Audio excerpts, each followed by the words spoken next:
કડિયા કામ કર્યું, કંપનીમાં ગયો અને ઘંટી ચલાવી, બધાય દારૂ પણ વેચી નાખ્યા છે દેશી.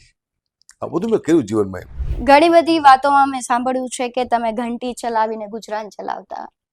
જી, 14 વર્ષની ઉંમરે હું અમદાવાદ આવ્યો હતો ને અમદાવાદમાં ઘંટી શીખો ને ઘંટી લોડ કરતો હતો ને એમાં મારું ગુજરાન ચલાવતો હતો. 1500 રૂપિયા મારો પગાર હતો, 1000 હતો, પછી 1500 રૂપિયા પગાર થયો, પછી 2000 થયો, પછી 2000 થી આગળ વધ્યો નથી. ત્યાં તો હું પછી કલાકાર થઈ ગયો હતો, પણ 20 વર્ષ સુધી મેં ઘંટી ચલાવી છે. અઘરી વસ્તુ છે. તમે ખરાબ છો એ દુનિયા સામે કહેવું હોય તો બહુ અઘરી વાત છે. જી, હું છેલ્લા 25 વર્ષથી રડું છું અંદરથી, કારણ કે દુઃખની ચરણસીમા પૂરી થાય પછી હાસ્યની શરૂઆત થાય છે. હસાવતો માણસ બહુ રોતો હોય છે, એ લોકોને ખબર ન હોય, મારે આવું ન કહેવું છે, પણ હરેક હસાવતો માણસ છે હાસ્ય કલાકાર ને જીવનની આ તકલીફ પછી અંદરથી બહુ દુઃખી છે. બાળપણની વાત કરવા જઈએ તો અંદર બહુ દુઃખ છે. નાનપણમાં મારા માતાજી, એટલે 2 વર્ષનો હતો ને મારા માતાજી જોબ થઈ ગયા, 5 વર્ષે મારા પિતા જોબ થઈ ગયા. એક એવું પણ સાંભળેલું છે કે અકાબાને ડોન બનવું હતું. હા, જો આગળ માં નતા, બાપ નતો, ભાઈ નહીં, બહેન નહીં, કોઈ હતું નહીં, એટલે મને એમ કે હવે કોઈ છે નહીં. એક ઘટના એવી બની હતી કે તમારી દીકરીને તમારે ખોવી પડી પૈસાઓ માટે. શું હતી એ ઘટના? હા, એ તો મારો કંઈક અત્યારે 1500 રૂપિયા પગાર હતો, એમાં 1500 માં શું વધતું કંઈ વધતું ન હોય, અને મારી દીકરીને વિશે કર્યો હતો ને ચહેરો એવો આપ્યો છે. હું હાસ્ય કલાકાર છું પણ એક ડરાવનો ચહેરો છે, પણ અંદરથી હું માણસ સારો છું, એ પાકા ભાઈ. એટલે મેં કીધું કે હું ભાઈ કઈ મારા મને કઈ આવડતું નથી, હું કઈ કલાકાર છું નહીં, મારું હાલે છે કોઈ છે માતાજી ભગવતી જે મારું ચલાવે છે, અને મારામાં કોઈ આવડત નથી, મારામાં કોઈ સારો વિચાર નથી ને એવો ભાઈબંધો જ્યારે આપણો સમય ખરાબ હોય ત્યારે ભાઈબંધનો સમય ખરાબ હોય.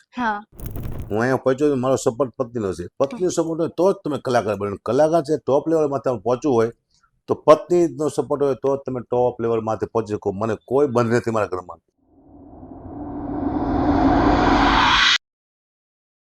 નમસ્કાર, BS9 ટીવી ન્યૂઝમાં આપની સાથે હું ભગવતી વિશાવડિયા. આજના એપિસોડમાં આપણે એક એવા વ્યક્તિત્વ વિશે વાત કરવી છે જેણે ઘંટી ચલાવવાથી લઈને આજે દરેકના મોઢા પર હાસ્ય લાવ્યું છે. નાના બાળકીથી લઈને વૃદ્ધ સુધી દરેકના મોઢા પર જે હાસ્ય લઈ આવવાનું કામ કરી રહ્યા છે એવા વ્યક્તિ અને એવા વ્યક્તિત્વની આજે વાત કરવી છે. તેમણે જીવનમાં કહીએ કે જન્મથી લઈને અત્યાર સુધી સંઘર્ષ, ઘણા બધા તેમના જીવનમાં સંઘર્ષ આવ્યા છે અને સંઘર્ષ પછી તેમને આજે સફળતા મળી છે. સફળતા એ નાની મોટી નહીં પરંતુ ખૂબ મોટી સફળતા અને એક લોકચાહના મળી છે. આપણે ગુજરાતી તરીકે, એક ગુજરાતી સાહિત્ય અને એક હાસ્ય કલાકાર તરીકે તેમણે ખૂબ મોટું નામ ધરાવે છે. તેવા જ વ્યક્તિ એટલે કે હકાભા ગઢવી. સૌથી પહેલા તો BS9 ટીવી ન્યૂઝમાં હું તમારું સ્વાગત કરું છું. ધન્યવાદ. સૌથી પહેલા હું તમને પૂછવા માંગીશ કે તમારો જન્મ ક્યાં થયો છે અને બાળપણ તમારું કેવી રીતના વીત્યું? મારો જન્મ થયો છે સુરેન્દ્રનગર જિલ્લો, ગામ બોઢવાણા, મારા મોહરમાં, અને બાળપણ મારું તો બહુ દુઃખદાયી વીત્યું છે. બાળપણની વાત કરવા જઈએ તો અંદર બહુ દુઃખ છે. નાનપણમાં મારા માતાજી, એટલે 2 વર્ષનો હતો ને મારા માતાજી જોબ થઈ ગયા, 5 વર્ષે મારા પિતા જોબ થઈ ગયા. પછી મા બાપ વહી જાય પછી આપ શું જાણો છો કે દુઃખની વાત ન કરવાની, એમાંથી દુઃખ હોય જ તે, કારણ કે માં નહીં, બાપ નહીં, ભાઈ નહીં, બહેન નહીં, કાકા નહીં, કોઈ આગળ પાછળ હતું નહીં. મારી દાદીમાં હતા જેને મને મોટો કર્યો, મારો ભગવાન ગણો તો એ દાદીમાં છે મારા. પણ બીજા લોકોના કામ કરી કરીને મને ખવડાવતા, મને રાખતા, એટલે સ્ટ્રગલ બહુ થયું છે નાનપણનું. ઘણી બધી વાતોમાં મેં સાંભળ્યું છે કે તમે ઘંટી ચલાવીને ગુજરાન ચલાવતા. જી, 14 વર્ષની ઉંમરે હું અમદાવાદ આવ્યો હતો ને અમદાવાદમાં ઘંટી શીખો ને ઘંટી લોડ કરતો હતો ને એમાં મારું ગુજરાન ચલાવતો હતો. 1500 રૂપિયા મારો પગાર હતો, 1000 હતો, પછી 1500 રૂપિયા પગાર થયો, પછી 2000 થયો, પછી 2000 થી આગળ વધ્યો નથી. ત્યાં તો હું પછી કલાકાર થઈ ગયો હતો, પણ 20 વર્ષ સુધી મેં ઘંટી ચલાવી છે. ઘંટી ચલાવતા ચલાવતા વિચાર આવ્યો હતો કે ભાઈ હાસ્ય કલાકાર થવું છે? આમ તો એક કહેવાય કે ગઢવી છે એની પહેલેથી ભગવાનની દેન કહેવાય, તો તમને કેવી રીતના વિચાર આવ્યો? હું ઘંટી ચલાવતો હોય, બેન દીકરી બધી ડરાવા આવે એટલે હું જે કાંઈ બોલતો હોય લોકો હસતા બહુ, એટલે મને એવું લાગ્યું મારા ગળામાં કંઈ ટોન છે એવો, લોકોને મજા આવે છે, આનો ઉપયોગ કરવા જેવો ખરો. હું કંઈ પણ બોલું લોકો સીધા હસવા માંડતા. એમ તો મેં એકવાર ટ્રાય કરી હતી રાણેસર ગામમાં. ડાયરો હતો, પહેલું મારું સ્ટેજ રાણેસરનું છે, બાવડા પાસે આવ્યું. અહીંયા મેં ટ્રાય કરી 2-5 જોક્સ બોલવાની, એટલે મને રજૂ કર્યો, મેં હું મારે બોલવું છે. અને 2-5 જોક્સ બોલો, લોકોને બહુ મજા આવી. ત્યાંથી મારી શરૂઆત થઈ. 500 રૂપિયા મને કોઈ પ્રોગ્રામ આપ્યો, 500 રૂપિયા તમને આપશું, તમે આવશો, એ દિવસે જ તે. ત્યારે હું 50 રૂપિયા કમાતો, ત્યારે મને 500 આપ્યા, એટલે મને બહુ એમ લાગ્યું કે બસ દુનિયા તમામ ખુશી આવી જાય. ત્યાં શરૂઆત થઈ મારી. એક એવું પણ સાંભળેલું છે કે હકાભાને ડોન બનવું હતું. હા, જો આગળ માં નતા, બાપ નતો, ભાઈ નહીં, બેન નહીં, કોઈ હતું નહીં, એટલે મને એમ કે હવે કોઈ છે નહીં તો મજૂરીમાં મેળ પડશે નહીં. આવું એ બહુ ખરાબ વિચાર, કે એવો વિચાર ન આવવો જોઈએ. મને પણ આવી ગયો પણ આવી ગયો કે ભાઈ ડોન તો બહુ ભાગ્યની વાત છે બધી વસ્તુમાં. ડોન બનવું, અધિકારી બનવું, કોઈ પણ સારું ખરાબ કામ કરવું, એમાં ભાગ્યની વસ્તુ જોઈ છે, નસીબ જોઈ છે. તમે ડોન બનવા માટે બહુ ભાગ્ય જોઈએ, ન બની શકો, વચમાં તમને કોઈ મારી નાખે. ઈચ્છા હતી અને લૂંટફાટ કરીને સુખી થઈ જવું, તાત્કાલિક બહુ મોટો અબજોપતિ થઈ જવું, આવું વિચાર આવેલો મને. પણ પછી માતાજી ભગવાનની દયા, કૃપા, તો સારા વિચાર આવી ગયા ને એક સારા રસ્તે વળી ગયો. તમારી અત્યારે પણ પર્સનાલિટી તો આમ જોઉં તો ભાઈ હકાભા આવતા હોય એટલે એવું જ લાગે કે ડોન આવે છે, એવું જ લાગે છે. ને ચહેરો એવો આપ્યો છે, હું હાસ્ય કલાકાર છું પણ એક ડરાવનો ચહેરો છે, પણ અંદરથી હું માણસ સારો છું, એ પાકા ભાઈ. ચહેરો જેવો હોય છે એવો અંદરથી માણસ હોતો નથી, અંદરથી હોય છે એવો ચહેરો હોતો નથી. ના, આવું હોય સાચી છે. વાત છે. પણ ચહેરો એવો છે, પણ લોકો સ્વીકારે છે, એ મારી માટે આનંદની વાત છે. ખાસ તો દરેક વ્યક્તિનું કેવું હોય કે પોતાનો વર્ણ હોય, કોઈ શ્યામ વર્ણ હોય તો તેને પોતાના ઉપર પેલું થાય, શરમ આવે. ત્યારે હકાભા છે એ પ્રાઉડલી કહે છે કે હું જે ભગવાને મને જે ચહેરો આપ્યો છે એના ઉપર મને શરમ નથી આવતી. બિલકુલ નહીં. મને આ ચહેરાને હું બહુ પ્રેમ કરું છું, મારા ચહેરાને. આ ચહેરો છે એટલે જ હું હાલું છું. આ ચહેરો ન હોત તો કદાચ દુનિયામાં ના ચાલતી. પહેલાં એવું લાગ્યું કે આ એટલું બ્લેક છું ને આમ તેમ એવું વિચાર આવતા હતા, પણ ડાયરાની દુનિયામાં આ ચહેરાએ મને બહુ આગળ લઈ આવ્યો છે. આ ચહેરો મારી માટે, હું કોઈ ચહેરો બદલવા નથી માગતો. હું 3 વસ્તુ નથી બદલતો: ડ્રેસ, એડ્રેસ અને ફેસ. આ 3 વસ્તુ નહીં બદલવાની. એક જ જગ્યાએ રહેવાનું, એક જ ચહેરો, એક જ જોડી કપડાં. મારું એક આ પેટર્ન છે કપડાની. મને બધાએ વ્હાઇટ કપડામાં જ જોઈએ છે, બીજા કપડામાં કોઈ લગભગ છેલ્લા 25 વર્ષથી મને નથી જોયો. એટલે આ ચહેરો મારી માટે બહુ મહત્વનો છે. હું ચહેરાને હું ખુદ જ પ્રેમ કરું છું, મારા ચહેરાને. મારી માટે બહુ સારો ચહેરો છે. અને આપણે ઘણી વખત વાત કરીએ છીએ કે હકાભા છે એ વધારે પડતા બાપા ઉપર છે ડાયલોગ મારે છે અને લોકોને હસાવે છે, જ્યારે પોતાના પિતા ઉપર આપણે મજાક કરીને લોકોને હસાવા ત્યારે તમને કેવું ફીલ થાય ને શું કામ તમે એવું કહો છો કે ભાઈ મારે બાપે બધું વેચી ખાધું, શું કામ એ તમે કહો છો? હા, હું શરૂઆતમાં આવ્યો ત્યારે મારી પાસે જોક્સ હતા નહીં, અને એક સમય એવો ચાલી છે ત્યારે કે કોઈ સમાજના, પહેલા તો કોઈ પણ સમાજનું આપણે નામ લેતા તો કોઈ દુઃખ ન લગાવતું, હાસ્યમાં લોકો એન્જોય કરતા. એમ હવે કંઈક એવો કંઈક અદ્ભુત સમય આવી ગયો છે કે નાની નાની વાતમાં લોકો ભૂલું કાઢે છે, સમાજને ખોટું લાગે છે, લાગણી દુભી જાય છે. તો પછી હવે જોક્સ કહેવા માટે તો કોઈનો કટાક્ષ કરવો જ પડશે, તો જ જોક્સ થાય છે. તો મેં વિચાર્યું હવે જોક્સ કહેવાનો સમય રહ્યો જ નથી. સત્ય કહો તો એ લોકો ભૂલ કાઢે છે, જોક્સમાં તો લોકો ભૂલ કાઢવાના જ છે, કોઈને કોઈનું મન દુભાય છે. એટલે મેં નક્કી કર્યું કે હવે હું મારા પિતાજી માથે જોક્સ કહું, અને પિતાજી માથે જોક્સ કહું છું. વેચી નાખ્યું તો સમય હતો, એવી સરકાર એક વખત આવી હતી, તે બધું તારું 7 વીઘા જમીન હોય એમાં બધું ખેડૂત હકમાં વહી ગઈ. બધી 100 વીઘા હતી, એ મારા પિતાજીએ ધ્યાન ન આપ્યું, અમે ધ્યાન ન આપ્યું, માં વહી ગઈ. પણ ઉપયોગ કરું છું મારા પિતાજીનો. ન કરવો જોઈએ મારો ઉપયોગ મારા પિતાજીનો, પણ સમય મારા પરિવાર ચલાવવા માટે બાપનો ઉપયોગ કરું છું. પણ એમ નહીં, તમે પિતાના જ્યારે ડાયલોગ બોલો ત્યારે તમને આમ એવું થાય કે મારા પિતા હોત અને એવું ખરાબ લાગે, અથવા પછી તમે માફી માંગો છો? હા, રોજ માફી માંગુ છું, રોજને યાદ કરું છું. એ મને આનંદ છે. મારા દુનિયામાં કોઈ દીકરો રોજ પિતાજી મરી ગયા પછી કોઈ યાદ કરે એવો દાખલો છે નહીં. રોજ હું દરરોજ યાદ કરું. સ્ટેજ માથે મારા બાપુએ આમ કર્યું, તેમ કર્યું હોય કે ન કર્યું હોય, પણ મારા બાપુને આવું શું કરો, વેચી નાખ્યું એટલું. મારો બાપુ ખરાબ છે અને મારો બાપ લાયક નહોતો ને આવું નથી બોલ્યું, બસ વેચી નાખ્યું. તો બધાના બાપે વેચી નાખ્યું છે, હું કહું છું, બીજા કહેતા નથી. મુદ્દો આ છે. ઘણાના બાપ વેચે, ઘણાના દીકરા વેચે, બધા વેચી નાખ્યું છે, હું કહું છું, બીજા કહેતા નથી. મુદ્દો આ છે.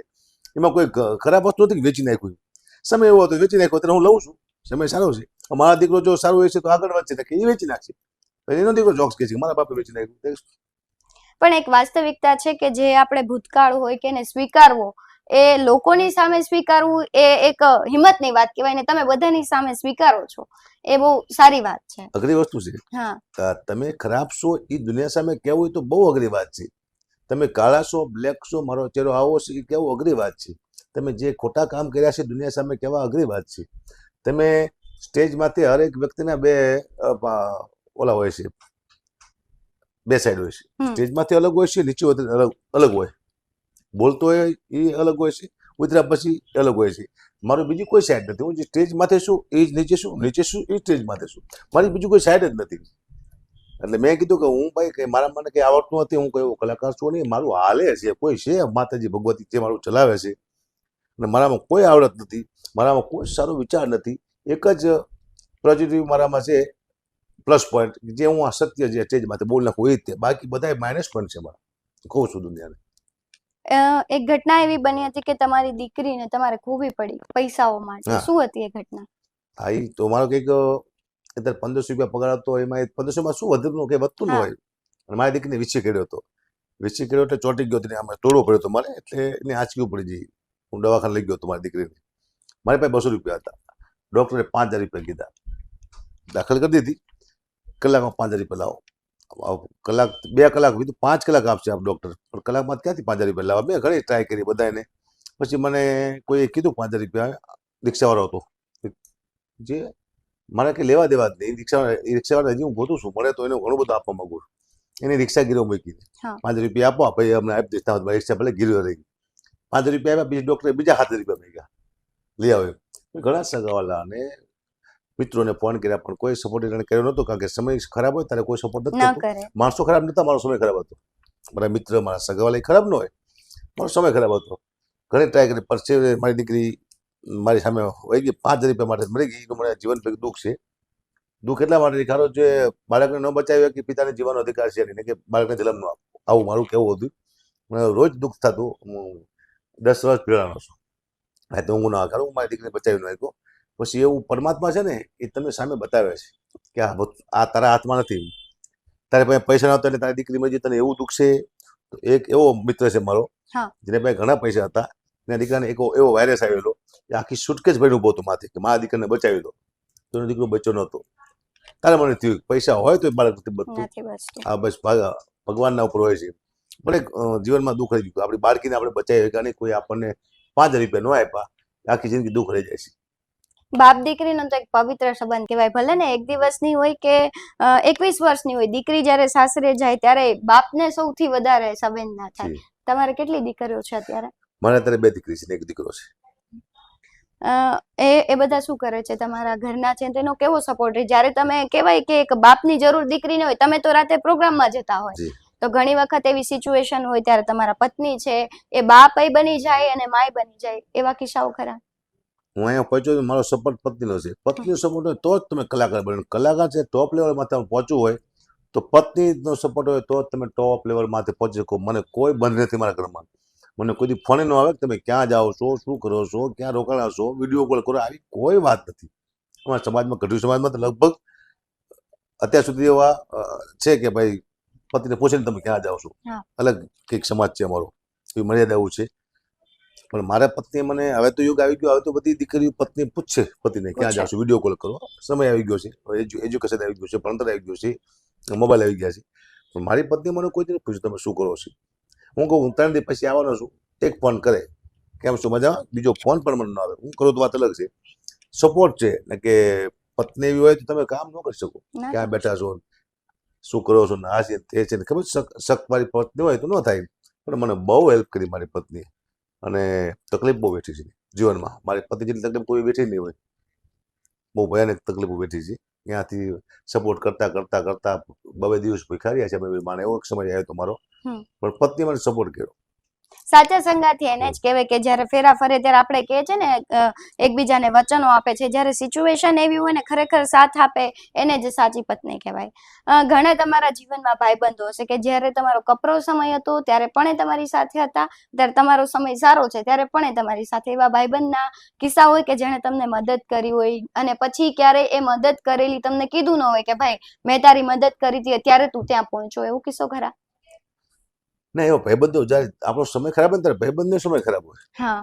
એ જ ભાઈબંધ થાય ને, સુખી માણસ આપણો ભાઈબંધ થાય નહીં. ના થાય. એટલે 50 રૂપિયા સુધીની મદદ કરી એવા ભાઈબંધ હતા મારા. એટલે 50 રૂપિયા તો બહુ થઈ જતા. આખા દિવસ રોજ માગી લઉં કે 50 રૂપિયા પણ મારે જરૂર છે. જાણે બહુ નાના માણસો હતા ને અલગ અલગ જાતિના છોકરાઓ હતા મારા. કોળી સમાજમાંથી હતા, ઠાકોર સમાજમાંથી હતા, ભાતીગળી હતો ઠાકોર, પછી ભરવાડ સમાજમાંથી છોકરા હતા, વણઝારા હતો, એક છોકરો વણઝારાનો હતો. ઘણા બધા છોકરા હતા. જેને મને સપોર્ટ 50-50 રૂપિયાનો કર્યો છે ટીટાણે. અને અત્યારે એ લોકો અત્યારે મને જોવે તો બહુ ફિલિંગ આવે એ લોકોને. મને હક્કો કહેવા વાળા એ હતા. ઈ તો કહું હક્કોથી હકાબા હા, સુધી પહોંચ્યા તો હોય. મને હક્કાબા કહે ભાઈ તું હક્કો કહેજે, હા. તું મને ગાળ દઈશ તો મને મજા આવશે. તો કે નહીં તું ક્યાં પહોંચી ગયો છો. મેં તું ઈ જવા દે, તું મને 50 માણસ ટૂંકાવા દઈશ ગાળ દઈશ તો મને મજા આવશે. મારે તારી ફિલિંગ જોઈ છે.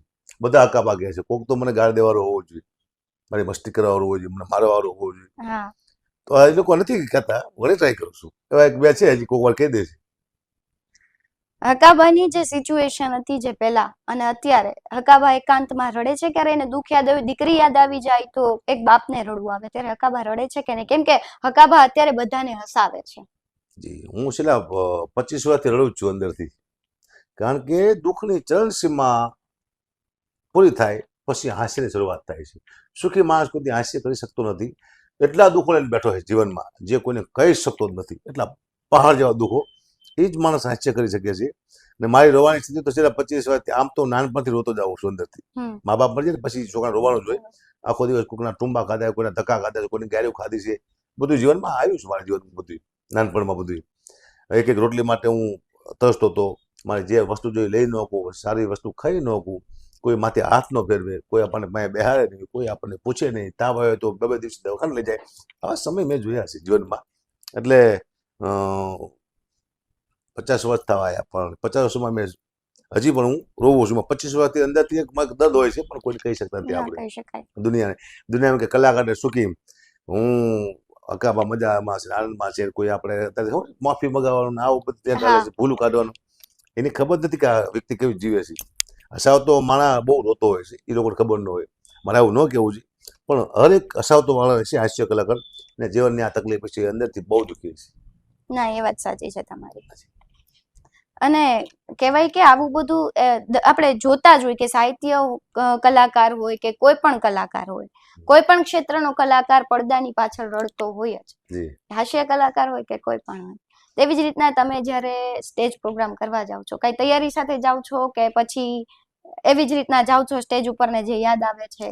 કોઈ તે હું પહેલું કલાકાર છું કદાચ, કોઈ તૈયારી નથી મારા જીવનમાં. સ્ટેજમાં ચડ્યો, શું બોલું મને ખુદને ખબર નહોતી કે હું સારું બોલીશ કે ખરાબ બોલીશ, મારાથી કંઈ ભૂલ થાય છે મને ખુદને ખબર નહોતી. પણ કોઈ ભગવતી મારી જગદંબા છે, મારી પાસે કોઈ શક્તિ, કોઈ કામ કરે છે ચોક્કસ છે કે જે મને કોઈ ભૂલ નથી કરવા દેતું સ્ટેજમાંથી. હું ભૂલ કરવા માગતો પણ નથી. બસ લોકોને આનંદ કરવા માટે આવ્યો છું. હું આ દુનિયામાંથી વયો જાઉં તો દુનિયા એટલે મારા ચાહકો મને જોવે છે. એકવાર મને યાદ કરવા જોઈએ કે હકાબા ગઢવી હતા, એ લોકોને આનંદ કરાવતા. મારો હેતુ એક જ છે, લોકોને આનંદ કરાવવાનો, કોઈના મન દુભાવવાનો નહીં, કોઈ સમાજની લાંગણી દુભાવવાનો, મારો સમાજની તકલીફ પડે એવો કોઈ મારો અર્થ જ છે નહીં. કદાચ હું એકાદો જોક્સ, દરબાર છે, બ્રાહ્મણ છે, દેવી પૂજક છે, ઘણા બધાના જોક્સ બોલું છું. અને મને કોઈ માફી ન મગાવી, મને કોઈ ફોન નથી આવ્યો. એ લોકોનો અત્યારે આભાર માનું છું. એ સારા વ્યક્તિઓ છે, સમાજ સારા છે, એ નગર માફી માંગવી પડે. ઘણા બધા કલાકારો છે કે એને બોલ્યા પછી બીજે દિવસે વળી માફી માંગીને વિડીયો બનાવવો પડે. પણ એ લોકો એટલું સમજ્યું છે, દરબાર છે, દેવી પૂજક છે, બ્રાહ્મણો છે, હવે કે આ વ્યક્તિની ભાવે એટલી ખ્યાલ આવી જાય સમાજને કે આ ઇરાદાપૂર્વક નથી બોલતો, ખ્યાલ આવે છે. એટલે હજુ સુધી કઈ વાંધો ત્યાં નહીં, સમાજ બધા સારા છે. ઘણા બધા લોકો હોય, કોઈ પણ વ્યક્તિ હોય, નાનાથી લઈ લ્યો કે મોટા, દરેકના વ્યક્તિમાં કોક ને કોક પ્રેરણારૂપ હોય જ વ્યક્તિ. એવું તમને ખરા કે અત્યાર સુધીમાં જર્નીમાં એક વ્યક્તિ છે કે જેની પ્રેરણાથી હું અહીં સુધી પહોંચું છું? કોઈ પ્રેરણા ન આપી મને, એ દુઃખ છે જીવન. તો કદાચ તમે પ્રેરણા નથી આપી એને લીધે અહીંયા પહોંચ્યા છો એવું માનો છો? કોઈ મને સપોર્ટ જ ન કર્યો એ જાણે નાનપણમાં. આ લઈ જવાનું હું બસ બધું જ કરી, મજૂરી બહુ કરી, ભયાનક કડિયા કામ કર્યું, કંપનીમાં ગયો, ઘંટી ચલાવી, બધાય દારૂ પણ વેચી નાખ્યા છે દેશી. આ બધું મેં કર્યું જીવનમાં. એમ પ્રેરણાદાયક કોઈ મળ્યું નહીં. પ્રેરણાદાયક મારી મા ભગવતી જગદંબા કે મને ગુજારતી છે. કલાકારની દુનિયામાં જ્યારે આવ્યો ત્યારે એક કીર્તિદાન ગઢવીને માયાભાઈ આવી અને મારો યુટર્ન મોરારી બાપુથી વાગ્યો. મોરારી બાપુ, હા, એની મોરારી બાપુ અહીંયા જ્યો પછી મને દુનિયા ઓળખવા માંડી, હકાબા. કારણ કે આવા સારા સંત સાધુ મળતા હોય એટલે લોકો ઓળખવા માંડે.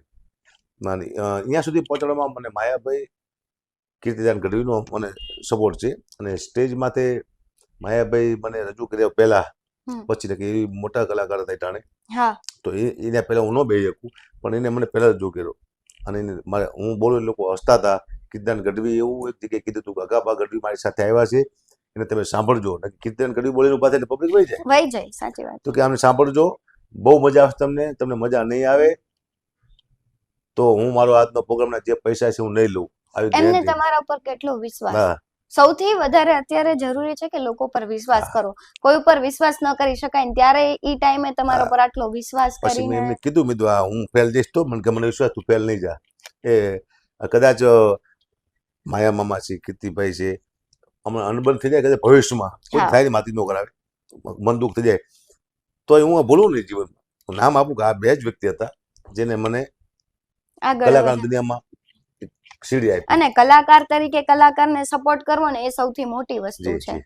કેમ કે અત્યારે એવું હોય કે ભાઈ આ શીખી જશે ને તો એ મારાથી આગળ વધી જશે. અત્યારે એવું બન્યું છે, હા. જો કીર્તિભાઈ પ્રોગ્રામમાં હોય હું ક્યારે હોય જો ચાલતા મેં હા. કીધું કીર્તિભાઈ સાથે ફરતો હોય હા. અત્યારે જેમાં દીકરી છે આમ તેમ એક કીર્તિભાઈને ખબર પડે ખાલી ફેર તો પડતો લાગે છે, પડે કારણ કે હું મારી રીતે તૈયાર થઈ ગયો. એનો મતલબ હવે કીર્તિભાઈને ખબર પડી કે આને આપણી જરૂર છે નહીં. હવે બીજા નાના કલાકારને પાછા તૈયાર કરે છે. એને જ્યારે ખબર પડી કે આ પોતે પૈસા લેતો થઈ ગયો છે, પોતાનું આખું એક ઓડિયન્સ ઊભું કરી નાખ્યું છે, હવે આને મારી જરૂર નથી. પણ અમે પ્રેમ ભાવ લાગણીથી બધા ભાઈઓ રહી છીએ, માયાભાઈ હોય, કીર્તિભાઈ હોય, કોઈ પણ કલાકાર હોય, પ્રેમથી રહી છે. હજી સુધી અમારા જીવનમાં કોઈ દી મન દુઃખ નથી થયું અને એટલો જ પ્રેમ બધા એકબીજાને કરે છે. સાહિત્ય ક્ષેત્રે તમને કોને સાંભળવા ગમે? સંતવાણી છે, સાહિત્ય છે? ભીખુદાન ગઢવી સાંભળું છું, મને બહુ ગમે ભીખુદાન ગઢવી. સંતવાણીમાં હું લક્ષ્મણ બાળને સાંભળતો. અત્યારે એમને યાદ કરીને ખરેખર દુઃખ થાય કે સંતવાણીનો એક વારસો જતો રહ્યો. હા, સંતવાણી. લક્ષ્મણ બાપુની તમે આજે પણ ભજન સાંભળો તો તમને એવું લાગે કે હજુ જીવંત છે.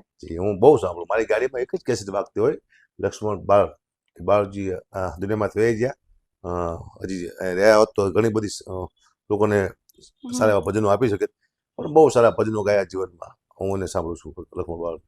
તમે જે જોક્સ કરો છો તમે તમારી જાતને સાંભળો છો? નહીં સાંભળતો, કારણ કે હું મારા શબ્દ મને ખુદ નથી ગમતા. દુનિયાને કેમ ગમે છે મને ખબર નથી. હું શું હાલતું ફાલતું બોલી રહ્યો છું. આ મારા બાપાએ આમ કર્યું તેમ કર્યું, મારા છોકરાને જોક્સ કહી દઉં છું.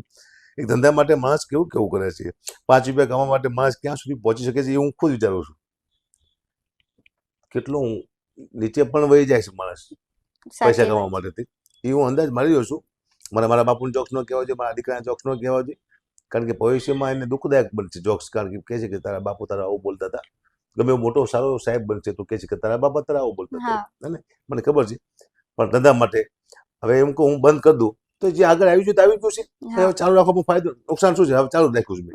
કદાચ એમ થયું હવે મારે શું કે થઈ ગયું, હવે મારે કદાચ પ્રોગ્રામ ન મળે તો હું બેઠા બેઠા કહું એટલું માતાજી મને આપી દીધું છે. હવે હું જોક્સ બંધ કરી શકું, પણ નથી કરતો કે હવે પહેલા બોલ નાખ્યું છે, હવે શું ફેર પડશે, ચલાવ્યું છે એટલું આવે એટલો છોકરાને ફાયદો થાય છે. દરેક જે કલાકાર હોય ને એવું મેં સાંભળ્યું છે કે વ્યસન હોય. તમને શું વ્યસન છે? વ્યસન હું સ્મોકિંગ કરું છું અને બધી વસ્તુ એક વાર મેં બધી ચેક કરી લીધી છે. કોઈ બાકી નથી રાખી વસ્તુ, કોઈ પણ વ્યસન મેં બાકી રાખ્યું નથી. બધું ચેક કર્યું શું છે એમાં જોવા માટે, આમાં શું છે, હકીકતમાં આ બધું સાચું છે, આ કરવાથી મારા પડી જાય છે, લથડી આવે છે, આ કરવાથી મારું મગજ ફરી જાય છે. મેં ચેક કર્યું, ખોટી વાત છે, કશું નથી થતું. ચેક કરી લીધું બધું. તમને એમ નથી થતું કે વ્યસન ના કરવું જોઈએ? તમારા દીકરી અથવા દીકરા સામું જોઈએ? સ્મોકિંગ જ છે, બીજું કોઈ વ્યસન નથી હાલમાં તો અત્યારે. પણ ટ્રાય બધી કરી લીધી, બધા વ્યસનો મેં એકવાર ચેક કર્યા, મને સ્ટે હોય. કોઈ કે આ માણસ આવો છે, આ સાધુ અદભુત છે, તેને હું મળું જોવું કે હકીકતમાં એવું છે આ સંતમાં નિયમ મળું ચેક કરું. એમ વ્યસન છે કે ચા પીવાથી શું થાય, શ્વાસ ચડે, તો હું ચા બહુ પીવું, ચડે ને ચડું શ્વાસ. હું પોતાના વિશ્વાસમાં જતો, એ બધા વ્યસન મેં ચેક કરી લીધા. અત્યારે હું સ્મોકિંગ કરું છું. ચેક કર્યા છે, સમજો ને? છે નહીં, ચેક કર્યા.